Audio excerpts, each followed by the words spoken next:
Eu quero ler com você Atos capítulo 2, versículo 44. Atos 2, 44. É o dia da nossa ceia. Você trouxe pão? Isso. Quem não trouxe pão?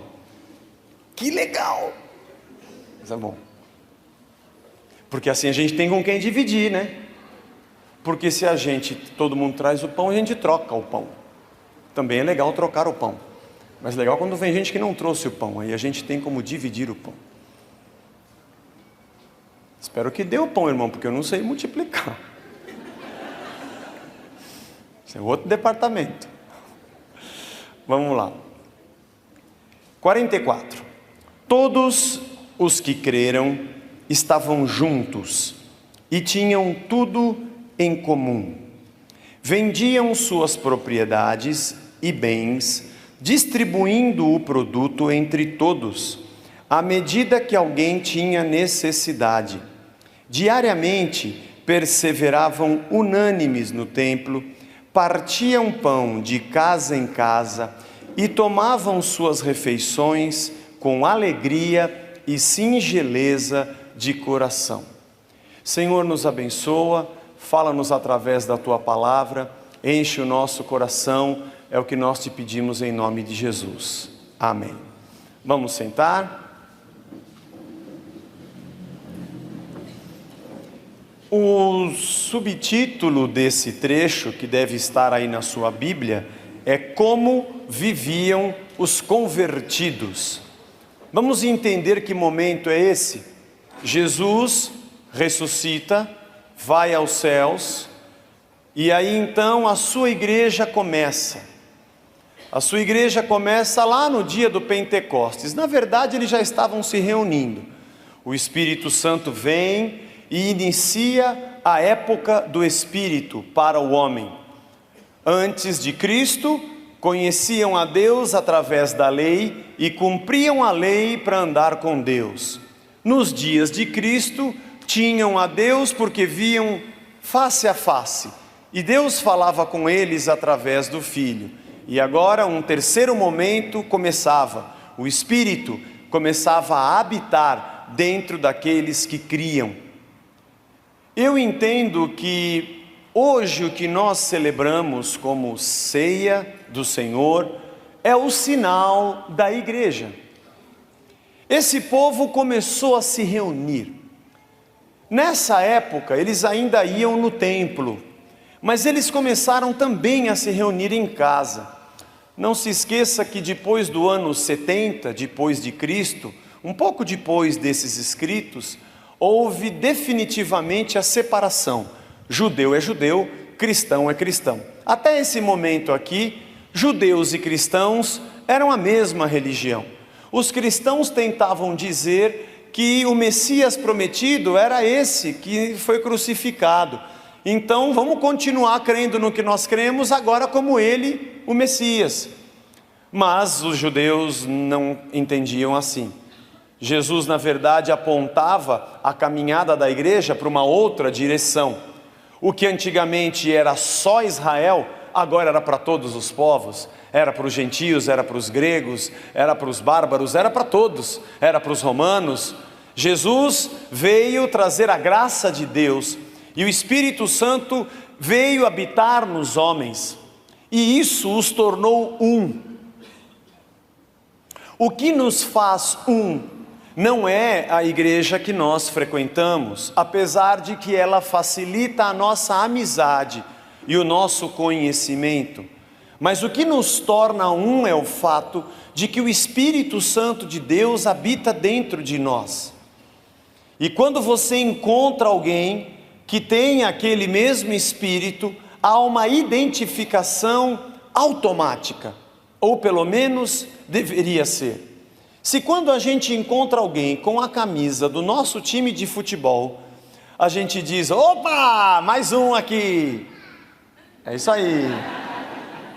Opa, é nóis, Corinthians, é nóis, porco. A gente já se, não é? A gente já se encontra. Lá em Recife a torcida do esporte, como é que eles cantam?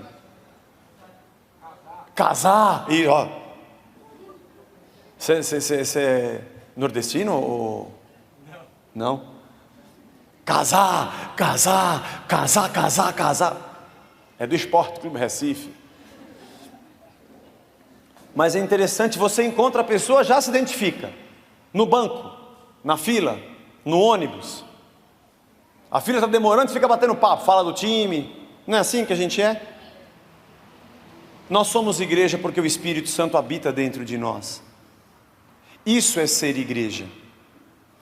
O que eles faziam é que eles se reuniam e começaram a viver juntos. Naquela época, irmão, rolou até um Antônio Conselheiro. Quase. Guerra dos Canudos. Alguém conhece a história? Leia Os Sertões, Euclides da Cunha, você vai saber toda a história. Euclides da Cunha foi repórter. Antônio Conselheiro fez uma comunidade alternativa. E o pessoal morava junto lá. Lá tinha outras leis, lá tinha outro mundo. Plantavam, colhiam. Há quem diga que era um oásis no Nordeste, diferente do Brasil. Todo mundo queria entrar para a comunidade dos Canudos. Até que o governo, dizendo que era uma revolução, que era uma subversão, mandou o exército e dizimou. Eles pegaram em armas para se defender. A gente estuda na escola Guerra dos Canudos. Uma tentativa de se fazer uma comunidade alternativa, um país dentro de um outro país. Talvez pela falta de justiça, pela falta de condições. Mas a igreja acabou sendo uma sociedade alternativa. Por eles terem o Espírito Santo, eles se reuniam em casa para falar das coisas de Deus. Os apóstolos davam testemunho de Cristo, porque há poucos meses, há 3 anos, eles andaram juntos e tinham muita coisa para contar. Mas tinha muita história para falar das doutrinas e do que Cristo dizia, e todo mundo estava ávido para ouvir. E acho que devia até uma agenda existir. Fica na minha casa de segunda-feira, de terça vamos na sua, a gente vai tudo para lá. Ah, mas eu não consigo dar comida para todo mundo. Não, todo mundo, cada um leva o meu. Cada um leva o meu e a gente junta lá e a gente come. E diz a palavra que eles perseveravam, eles continuavam assim e esse grupo ia crescendo. Eles se reuniam, diz a Bíblia, no pórtico de Salomão. Eles iam ao templo, faziam as suas orações, mas parece que no templo era aquela coisa mais quadrada, meio fria, e não tinha muito sentido de ir lá oferecer sacrifício, já que Jesus já era o seu sacrifício.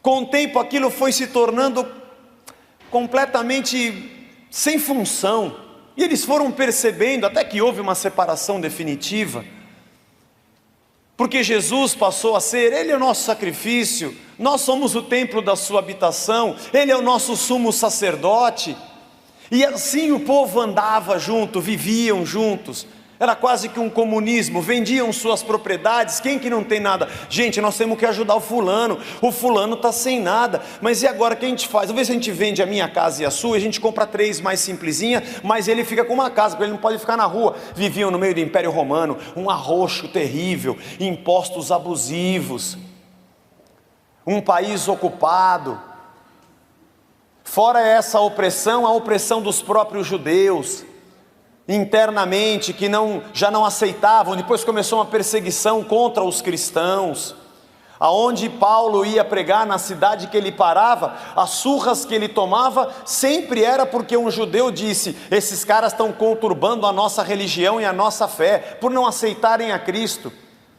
Eles viviam em unidade, porque eles sabiam que eles não eram mais desse mundo. Talvez aquele Israel e aqueles homens quisessem pegar nas armas e lutar contra os romanos pela herança da Jerusalém e da terra prometida. Mas aqueles cristãos já entendiam que o reino deles já não era mais desse mundo. Os judeus eram furiosos contra os cristãos porque eles não queriam pegar em armas para defender a terra. Mas agora a gente vai para toda a terra. Sabe essa coisa dos reinos lutarem e guerrearem por espaço, por dinheiro, por rios, por ouro, por minério? Sabe essa coisa de você entrar no país e matar os índios para pegar a madeira que eles têm? Ou ir na África e fazer escravos para que eles trabalhem aqui na lavoura gratuitamente até morrer, porque eles não valem nada? Sabe aquele negócio de fazer guerra para dominar os povos e impor a sua cultura, impor a sua religião? Sabe essas coisas de você fazer uma empresa e querer dominar o mundo e estar em todo lugar e fazer propaganda? Ontem o Júnior falou lá que os americanos fizeram uma estatística de que um americano é exposto a cerca de 3.500 propagandas por dia. Você clica num site, aparece um monte de pop-up, e compre isso e compre aquilo. É uma doideira. Você liga a televisão, você abre o jornal, o teu telefone, a operadora fica mandando, compre não sei o que, quantos torpedos. Sabe esse imperialismo de alguém que quer te sufocar e quer tirar de você o que você tem? E dizer, isso aqui é meu, isso aqui é seu, o seu é menor, o meu é maior. Sabe esse homem que virou bicho? Sabe esse homem dominado pela ganância? Sabe esse homem dominado pela podridão do pecado? E que faz de outro semelhante um escravo? E que trata como se fosse um animal? E que não consegue demonstrar amor? Sabe esse homem que ao invés de amar a criatura e aquele a quem Deus criou como seu próximo, ele está interessado no que o próximo tem? Aquele que encosta porque o cara tem mais dinheiro, porque tem um carro melhor, ou porque chega perto, porque ela é mais bonita do que a que eu tenho, eu vou largar a que eu tenho por aquela que é melhor. Sabe aquele que trata as pessoas como produto e a terra como propriedade própria, sendo que quando o homem começou a ocupar a terra não era de ninguém. A terra era de Deus para o homem, era para todos. Alguém passou uma cerca e disse, essa aqui é minha, aqui você não entra. E com sangue ele manteve aquele lugar. E hoje nós vivemos um mundo onde poucos têm muito e muitos têm muito pouco. Sabe esse estilo de vida? Naquela época existia. O Império Greco-Romano, os judeus sendo subjugados, tantos povos sendo subjugados. E hoje não é muito diferente. Muitos países são colônia e nós ainda somos. Há um imperialismo econômico, financeiro, mercadológico, de multinacionais. Não é diferente. Então, Jesus chegou e falou assim, para com isso, gente. É tudo nós, é tudo junto. O que você tem, reparte com quem não tem, pô. Porque Deus deu para todos. Vem cá, não importa onde você nasceu, não importa a tua cor, não importa o teu cabelo, não importa o teu time. A gente é irmão. Você é alemão? Eu sou polonês. Você é brasileiro? Eu sou argentino. Nós somos irmãos. O sangue nos cobriu a todos, todos nós somos pecadores. Não, eu tenho. Tem cristão que tem um e está orando a Deus para o ímpio perder, para ele ficar com dois. Mas o cristão é aquele que tem um e fala, eu reparto com você, a gente fica com metade cada um. O paradigma espiritual de Cristo era completamente outro, era outra direção, era outra vida. E os cristãos captaram isso. E porque tinham o Espírito Santo e tinham andado com Jesus, eles entendiam que a vida deles era comum. Claro que hoje em dia, até pelo nosso estilo de vida, seria impossível a gente querer criar uma comunidade comunista, perfeita, pelo menos por um certo tempo como foi essa. Porque há muitos interesses. A Bíblia diz que naquela época eles recolhiam tudo que tinham e traziam aos pés dos apóstolos, e eles dividiam para as pessoas. Hoje também acontece isso. Eu fiz uma piada quando eu disse divide para todo mundo. O que acontece, irmãos, é que nós somos igreja porque o Espírito está em nós. Isso nos faz igreja. Igreja é um ambiente acolhedor. Igreja é um lugar de amigos. Igreja é um lugar de gente que se conhece. Igreja é um lugar que a gente sabe do que aconteceu. A gente sabe da Vitória que nasceu, e sabe do Cícero que partiu, e sabe do seu Zé Esias que está num momento difícil, no fim da vida, e sabe da Laile que operou e voltou, agora está aqui na igreja hoje, que legal, graças a Deus, está bem. E estamos orando pela dona Helena, que vai fazer os exames e teve um AVC, e a gente está orando para que ela saia logo. Isso é igreja. É lugar que a gente confunde e acha que a namorada é mãe. Esse pode. Isso é igreja. Estava conversando com um amigo outro dia e falei, você está certo. Nós não estamos num culto. Nós estamos aqui numa celebração. Nós somos o culto. Apresentamos o nosso corpo em sacrifício vivo, santo e agradável, que é o nosso culto racional. Sabe o que é o nosso culto racional? Entregarmos a nossa vida a Jesus, deixarmos de lado o pecado, deixarmos de lado a maldade, deixar de lado o que a gente pensa pelo coletivo, amarmos quem está ao nosso lado. Isso é o nosso culto. Esse é o nosso culto que agrada a Deus. Nossa vida transformada, nosso coração quebrantado. Esse lugar aqui que a gente vem, esse lugar aqui é o prédio que abriga a igreja, que somos nós, cultos ambulantes, porque somos um templo onde habita o Espírito de Deus. E a nossa adoração é um estado permanente. A gente não adora quando a gente canta. Aqui a gente celebra juntos o louvor que a gente já traz no coração e está com a gente a semana inteira, porque nós somos gratos a semana inteira. Esse é o dia que a gente se ajunta para celebrar a Deus. O nosso culto começa quando a celebração acaba. Quando acaba essa celebração, ali na cantina com o Roberto e com a Miriam, começa o nosso culto. Começa a nossa amizade, começa o nosso amor. Como é que você está? Vou orar por você. Eu insisto, eu sou chato. Pega na mão do seu irmão, pergunta o que ele está passando. Se você ficar sem graça, não fala nada. Mas não deveria ficar sem graça. Devia falar, ora pela minha casa, ora pelo meu irmão, ora pela minha dificuldade. Porque nós somos irmãos. Isso é igreja. A igreja não é o povo que caminha na direção do grande Moisés que está conduzindo para abrir o mar vermelho. Não tem isso mais. A igreja é o lugar onde você e eu andamos na direção de Cristo. E aonde os nossos dons nos servem. E se eu tenho o dom da palavra, eu vou servir a você.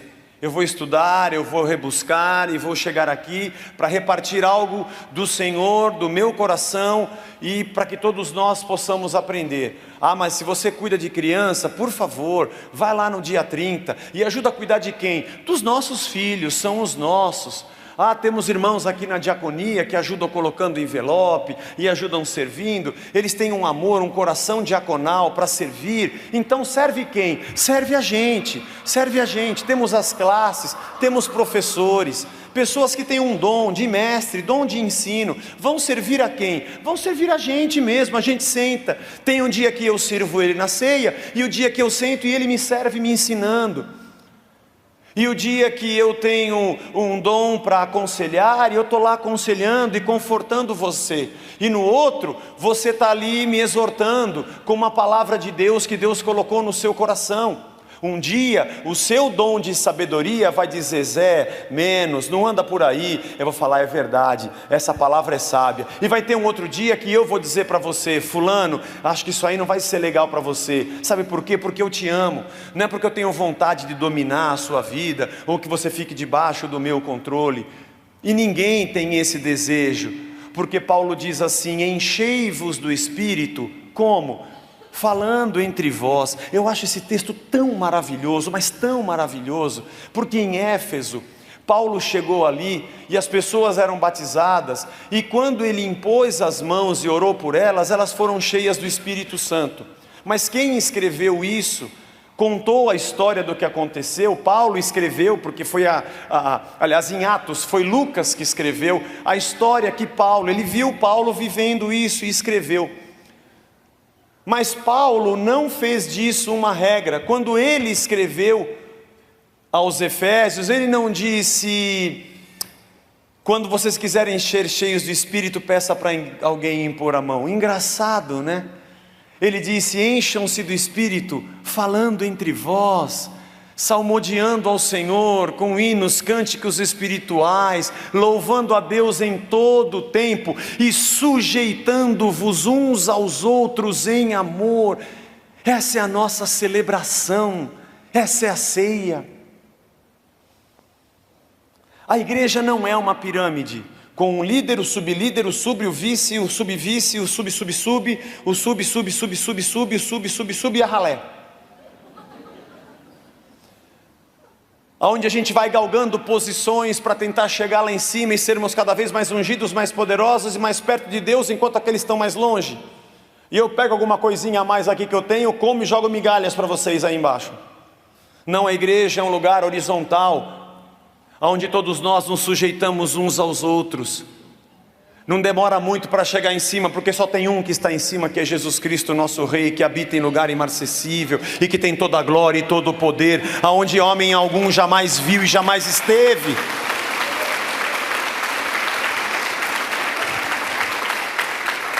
E o que nós fazemos é repartir o nosso pão de casa em casa, é orar uns pelos outros.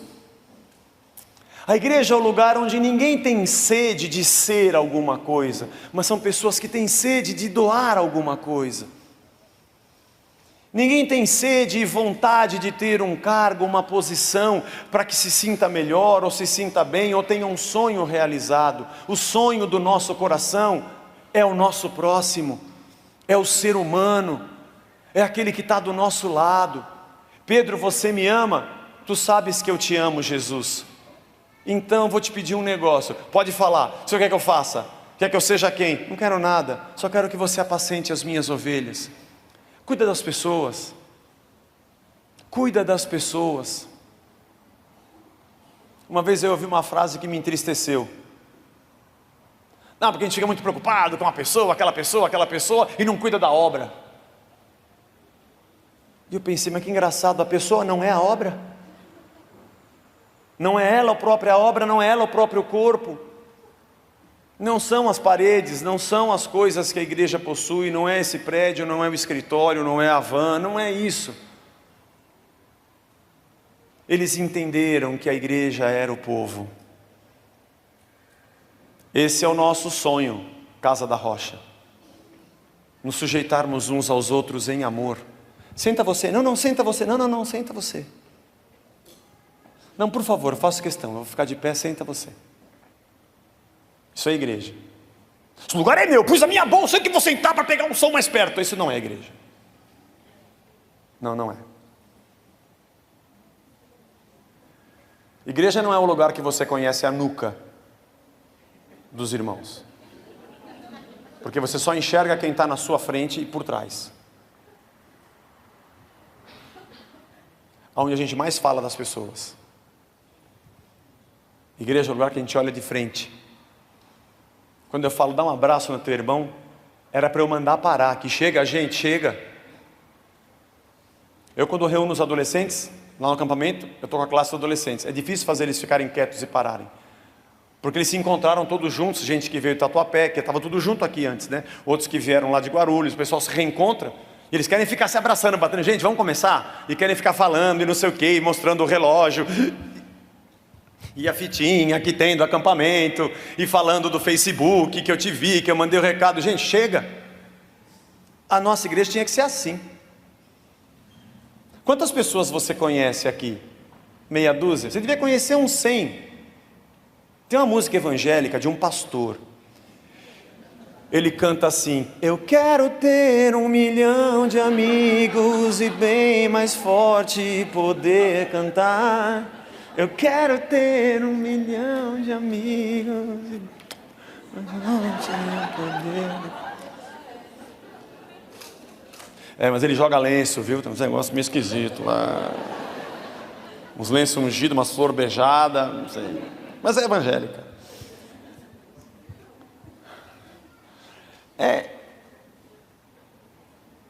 A gente vem na igreja para ter um amigo. Você devia ter um monte de amigo. Você devia sair perguntando quando acabou, como é que você chama? Você sai andando até o posto lá, pô, você vai junto com a pessoa, atravessa, vai batendo papo com ela, pô, vai partindo o pão com ela.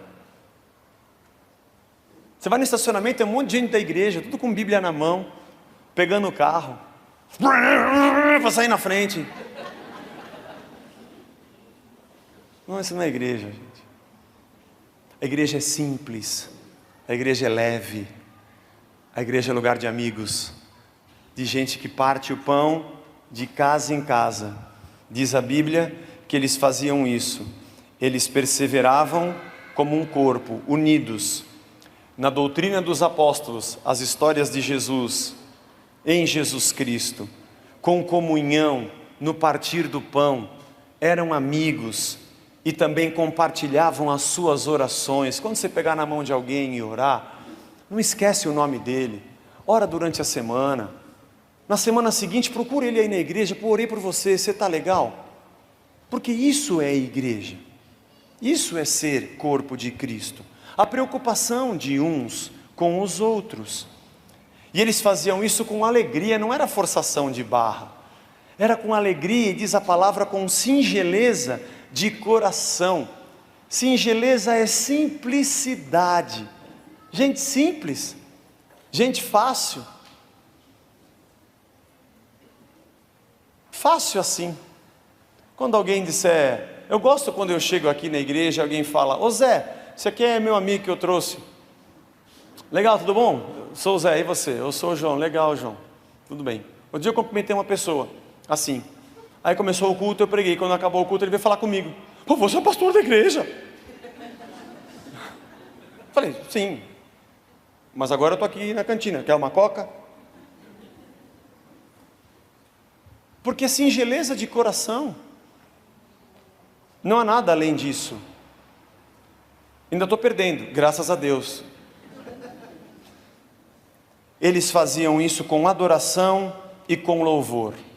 E sabe o que a Bíblia diz? Que Deus ia acrescentando cada dia as pessoas que iam sendo salvas.